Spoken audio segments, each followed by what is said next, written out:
Hey everyone, Derek here from Etumos. Wanted to catch you up on a quick Bizible tip.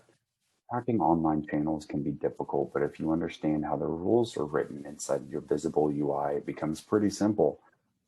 Keeping in mind that when we look across the rows, medium source uses the and logic, and then when you look down the rows, it becomes an or statement. So if you have multiple channels that you need to track in different ways, say our social channel and our Facebook sub channel here, you'll notice that we're using the social and Facebook for medium and source. And then in the next row is an or statement where we just call on Facebook. Keeping this in mind, it becomes very simple to track your online channels and spend this way. Sumos usually recommends taking the top 50 combinations of medium and source to start with, and then you can scale up or down as needed. If you have questions on this, make sure to check out etumos.com for more. When connecting to Salesforce, Bizible does not read formula fields as a lot of API connections to Salesforce don't. And the reason for this is because the field value does not actually change when you're looking at formula fields inside Salesforce.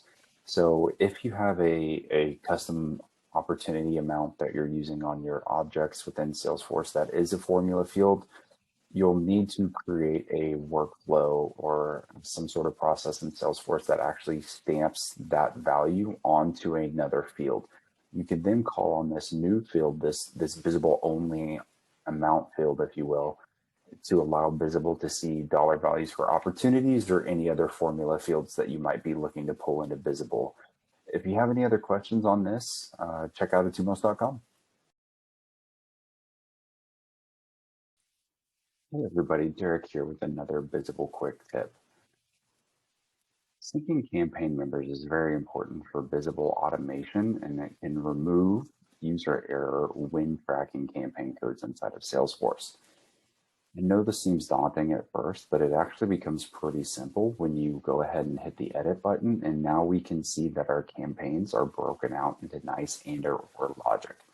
One thing that Etumos recommends is keeping two sets of rules before you implemented the Bizible script on your website and after you implemented the Bizible script on your website.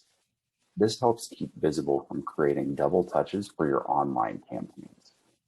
If you have more questions about this, feel free to connect with us at etumos.com.